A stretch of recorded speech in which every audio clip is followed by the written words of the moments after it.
Mock test 15 कुछ लोगों को बहुत ही ईजी लगा, अच्छी बात है। कमेंट आया कि मैम क्या इतने ईजी क्वेश्चन बनेंगे, तो बता दें ये ऑलरेडी आपके टीजीटी और पीजीटी में पूछे गए क्वेश्चन है। इस प्रकार के क्वेश्चन पूछे जाते हैं, तो हर तरह के एग्जाम में क्वेश्चन आते हैं, इजी, मीडियम, टफ। तो हमें हर तरह के क्वेश्चंस को प्रैक्टिस करना है, और आप लोग क्वेश्चन प्रैक्टिस से फोकस कीजिए, क्योंकि आपको हर तरह के क्वेश्चन प्रैक्टिस करने को मिलेंगे और हमें सबको साथ में लेकर के चलना है। तो आप ही के लिए किया जा रहा है। आज हम लोग 25 क्वेश्चन शुरू कर दिए हैं और पर डे आपको 50 क्वेश्चंस प्रैक्टिस करने को मिलेंगे। तो आप लोग क्वेश्चन प्रैक्टिस पे अच्छे से फोकस कीजिए। तो चलते हैं आज की वीडियो पे, और पहला क्वेश्चन है यहाँ पर, Brunner's gland are found in, Brunner's gland पाई जाती हैं कहाँ पर? Stomach, duodenum, ileum, large intestine. तो कौन सा ऑप्शन इनमें से सही होगा?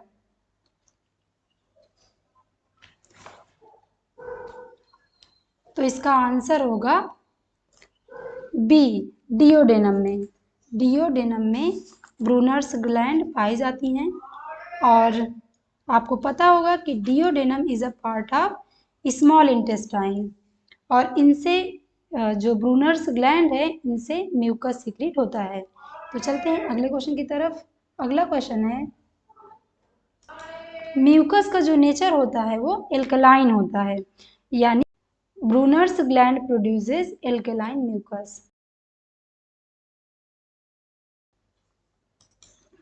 Carbon monoxide is harmful to human being as it is, carbon monoxide मनुष्य के लिए हानिकारक होती हैं क्योंकि यह कैंसर उत्पन्न करती हैं, यह CO2 की विरोधी होती हैं, ऑक्सीजन की तुलना में हीमोग्लोबिन से ज़्यादा लगाव रखती हैं, ओजोन का क्षय करती हैं। तो इनमें से कौन सा ऑप्शन सही है?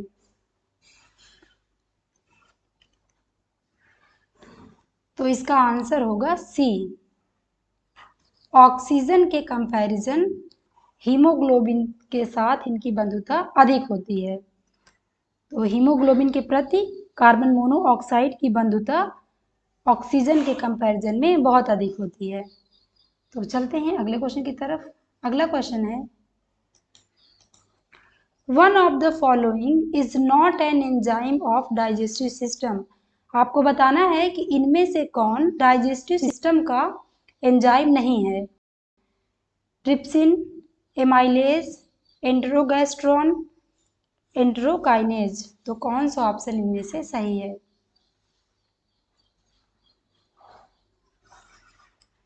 तो इसका आंसर होगा सी, एंटेरोगैस्ट्रॉन। यह एक हार्मोन होता है जो स्मॉल इंटेस्टाइन से प्रोड्यूस होता है, बाकी सारे एंजाइम हैं। चलते हैं अगले क्वेश्चन की तरफ, और अगला क्वेश्चन है, heart beat in the vertebrates. आपको बताना है कि हार्ट बीट जो कशेरुकियों में हृदय स्पंदन होता है वह होता है neurogenic, myogenic, both A and B, none of these. तो आपको बताना है कि इनमें से कौन सा ऑप्शन सही होगा। तो इसका आंसर होगा बी, वर्टिब्रेट्स में जो हृदय स्पंदन होता है वह मायोजेनिक होता है, क्योंकि कशेरुकियों के हृदय में जो पेसमेकर होता है वह स्वयं ही हृदय स्पंदन को उत्पन्न करता है।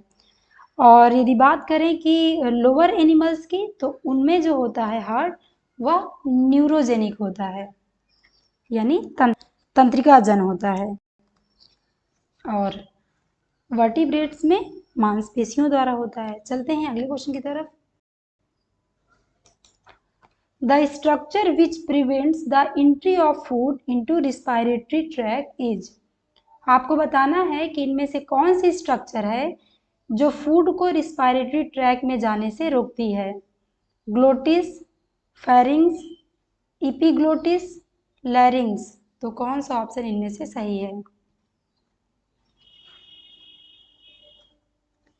तो इसका आंसर होगा इपीग्लोटिस। इपीग्लोटिस फूड को रिस्पायरेटरी ट्रैक में जाने से रोकता है, और यह एक लीफ लाइक स्ट्रक्चर होती है। चलते हैं अगले क्वेश्चन की तरफ। अगला क्वेश्चन है, अगला क्वेश्चन है, in embryonic stage erythrocytes develop from, यानी भ्रूणावस्था में आरबीसी का निर्माण होता है कहाँ पर? Bone marrow, liver and kidney, spleen and kidney, liver and spleen. तो कौन सा ऑप्शन इनमें से सही है?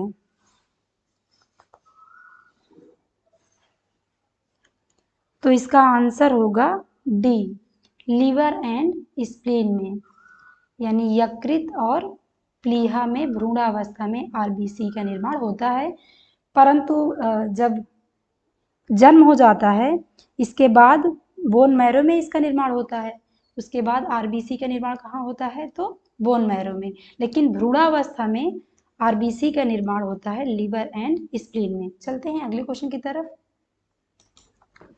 क्रेब साइकिल बिगिंस विद, आपको बताना है कि क्रेब साइकिल शुरू होती है कहाँ से? पायरुविक एसिड से, सिट्रिक एसिड से, ग्लूकोज या फिर ऑक्सैलोइस्टिक एसिड से। तो कौन सा ऑप्शन इनमें से सही है?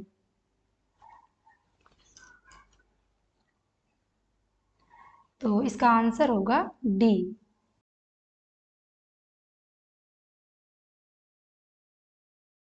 क्रेब साइकिल शुरू होती है ऑक्सैलोइस्टिक एसिड से। देखिए, Krebs cycle begins with the reaction of oxaloacetic acid and acetyl coenzyme A और फॉर्म होता है सिट्रिक एसिड। तो शुरू होती है ऑक्सैलोएसिटिक एसिड और एसिटिल कोएंजाइम के रिएक्शन से। तो चलते हैं अगले क्वेश्चन की तरफ।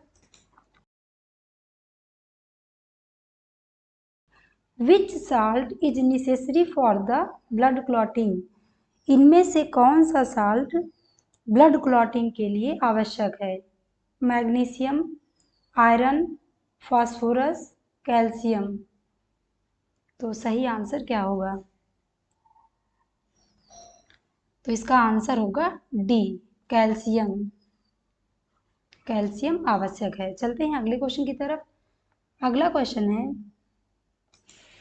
मैमेलियन टीथ होते हैं एक्रोडोंट, होमोडोंट, थेकोडोंट, पॉलीफायोडोंट। तो कौन सा ऑप्शन इनमें से सही है? तो इसका आंसर होगा सी, मैमेलियन टीथ आर थेकोडोंट। सी वाला ऑप्शन इनमें से सही है। चलते हैं अगले क्वेश्चन की तरफ। अगला क्वेश्चन है, if spleen is removed the platelets count will be, यानी यदि हम स्प्लीन को निकाल दें तो ब्लड प्लेटलेट्स की संख्या घट जाएगी, बढ़ जाएगी, अप्रभावित रहेगी, घटकर 0 हो जाएगी। तो कौन सा ऑप्शन इनमें से सही है?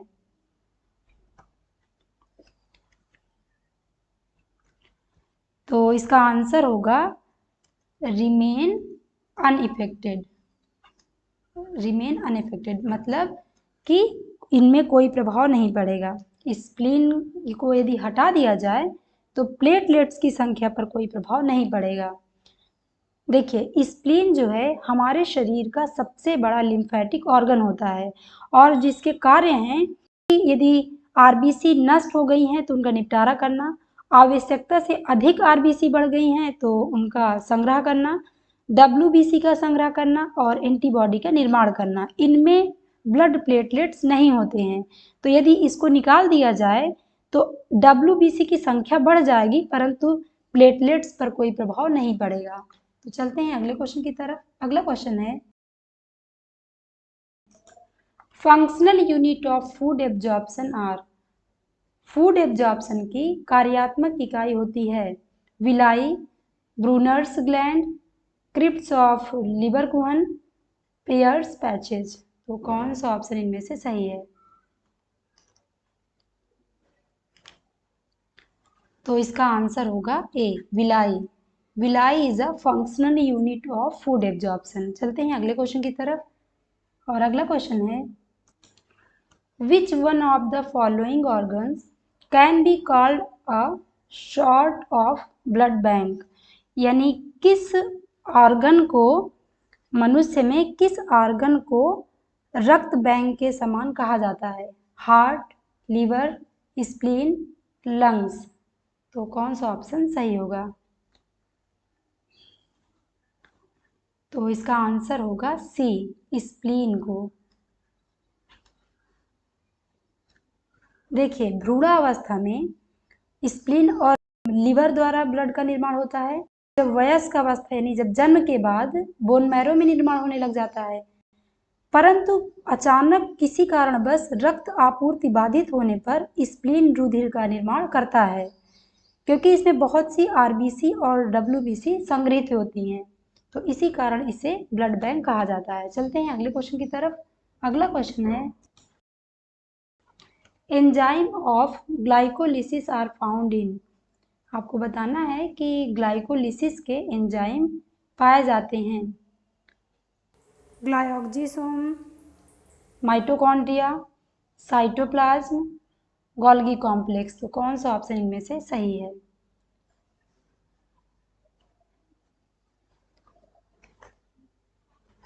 तो आंसर होगा सी, साइटोप्लाज्म में जो एंजाइम है वो साइटोप्लाज्म में पाए जाते हैं, यानी आउटसाइड द माइटोकॉन्ड्रिया। चलते हैं अगले क्वेश्चन की तरफ। The aged erythrocytes are destroyed by. आपको बताना है कि एज्ड इरिथ्रोसाइट नष्ट किए जाते हैं किसके द्वारा? स्प्लीन एंड लीवर द्वारा, हार्ट एंड लंग्स द्वारा, किडनी द्वारा, गाल ब्लैडर द्वारा। तो कौन सा ऑप्शन सही है? तो इसका आंसर होगा ए, स्प्लीन एंड लीवर द्वारा, यानी प्लीहा और यकृत द्वारा। जैसा कि आपको ही पता होगा कि आरबीसी का जीवन काल 120 दिन का होता है, और फिर पुरानी आरबीसी जो नष्ट होती हैं तो वह स्प्लीन और लीवर द्वारा निपटारा का किया जाता है। इसीलिए स्प्लीन को आरबीसी का कब्रगाह भी कहा जाता है, यानी स्प्लीन को, प्लीहा को आरबीसी का कब्रगाह कहा जाता है। और आपने पहले देखा कि इसको शरीर का ब्लड बैंक भी कहा जाता है। तो दोनों चीजें आपको अच्छे से ध्यान रखना है। चलते हैं अगले क्वेश्चन की तरफ। Oxyntic cells in stomach secretes, यानी स्टमक की ऑक्जिंटिक सेल सिक्रीट करती हैं क्या? Pepsin, mucus, HCl, rennin. तो कौन सा ऑप्शन इनमें से सही होगा?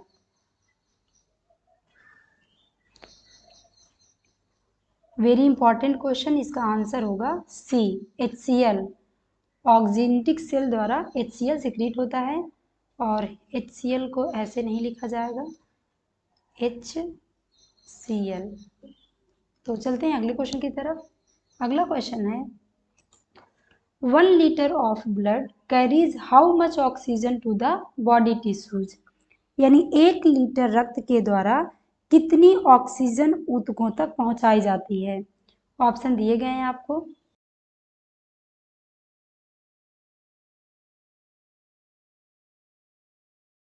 तो इसका आंसर होगा ए, 200 ml, 200 मिलीलीटर पहुंचाया जाता है। चलते हैं अगले क्वेश्चन की तरफ। अगला क्वेश्चन है, trypsin differs from pepsin in digestion of protein in. Option दिए गए हैं आपको, एक बारी आप क्वेश्चन अच्छे से पढ़िए फिर इसका आंसर कीजिए।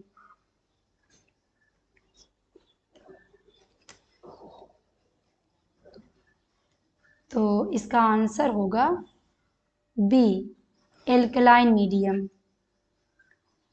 ट्रिप्सिन प्रोटीनों के डाइजेशन में पेप्सिन से डिफर होता है, क्योंकि यह एल्कलाइन मीडियम में कार्य करता है और पेप्सिन अम्लीय मीडियम में कार्य करता है।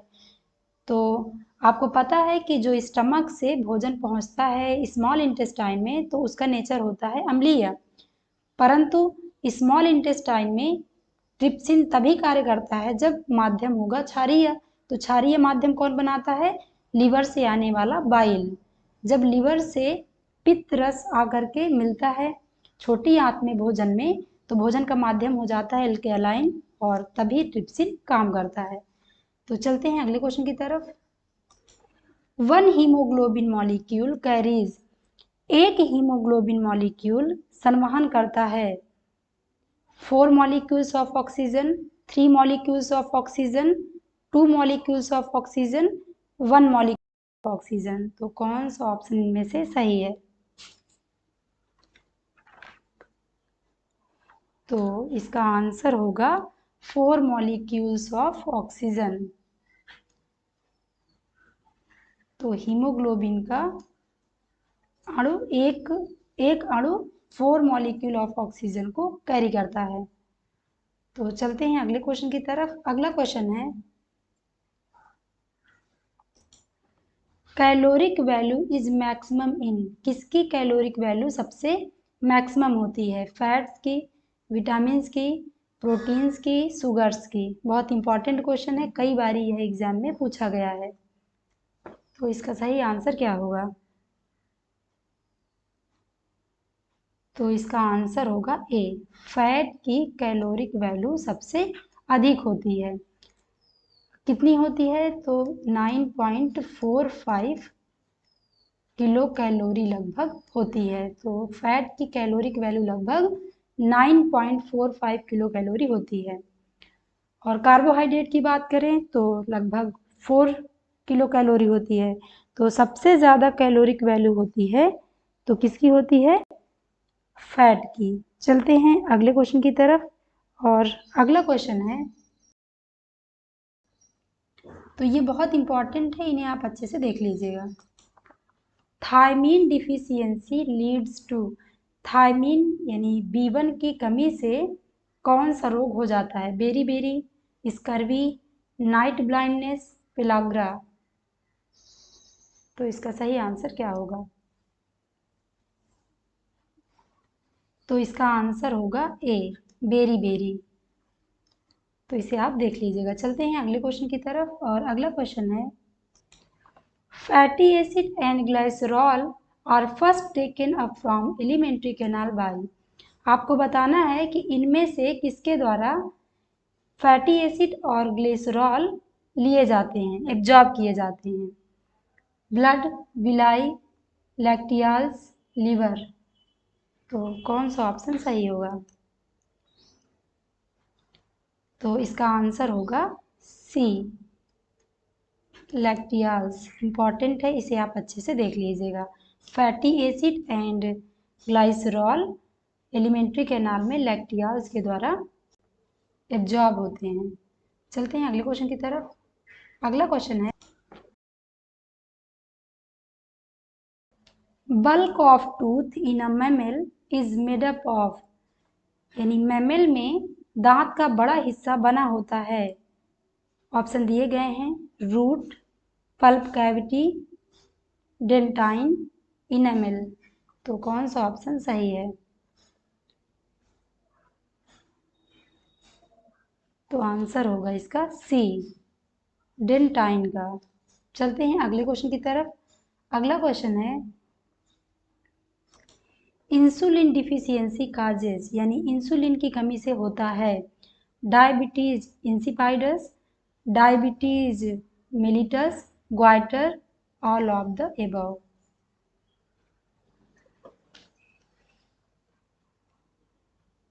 तो इसका आंसर होगा बी, डायबिटीज मेलिटस। तो आपको पता है कि इंसुलिन लैंगरहैंस की दीपिकाओं के बीटा कोशिकाओं द्वारा स्रावित होता है और इसकी डिफिशियंसी से डायबिटीज़ हो जाता है। डायबिटीज़ में ये वाला आपको याद रखना है, डायबिटीज़ मेलिटस। चलते हैं अगले क्वेश्चन की तरफ। अगला क्वेश्चन है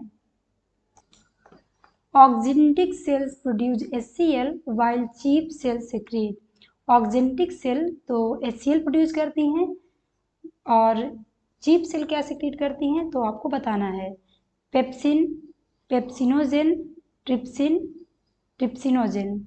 तो कौन सा ऑप्शन सही है?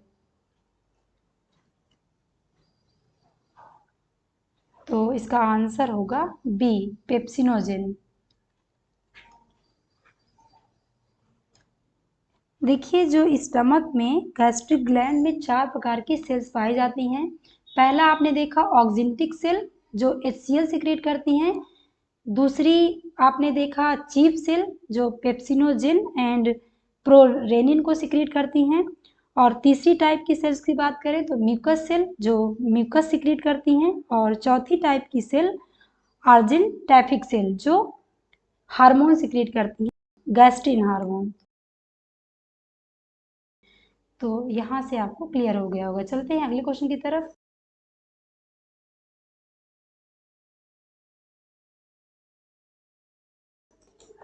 निक्टालोपिया is caused by the deficiency of vitamin. तो किस विटामिन की कमी से निक्टालोपिया होता है? Vitamin E, vitamin A, vitamin D, vitamin B12। तो कौन सा ऑप्शन सही है? तो इसका आंसर होगा विटामिन ए की कमी से। निक्टालोपिया यानी नाइट ब्लाइंडनेस।